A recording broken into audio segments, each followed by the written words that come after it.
فضیل بن عیاض رحمه الله یو غټ انسان تیر شوی دی په تاریخ کې، یو غټ امام تیر شوی دی، د هغه تقوا، د هغه عبادت چې هغه بار بار علما بیانوي. دې څنګه د نیکې لارې ته راوړېدلی دی. وایي زه یو غلا به ده به شوکې کولې، شوکې په لارو کې به ودرېدو، د خلکو نه یې مالونه اخیستو، ډاکو. نو یو کور ته وراوړېدم د غلا دپاره، نو چې ته څوک لګیا و په دې خوا کې کور کې تلاوت یې کوو، او تلاوت کې کوم آیت وي؟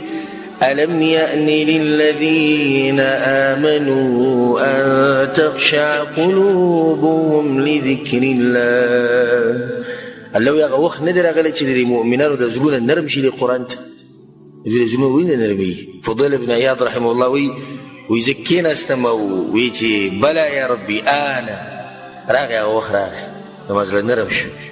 د یو آیت تلاسه د یو آیت تلاسه د هغه په ژوند کې داسې انقلاب راغی چې د کوم ځای نه کوم ځای ته ورسېد. تاریخ چې څوک فضیل بن عیاض نه پېژني د تاریخ نه دی معلوم رحمه الله. نو چې بیا دې سړی دا ټول قرآن واوري او په دې کې سوچ کړي، د ژوند به نه بدلېږي، الله به دې اوچت انسان جوړوي.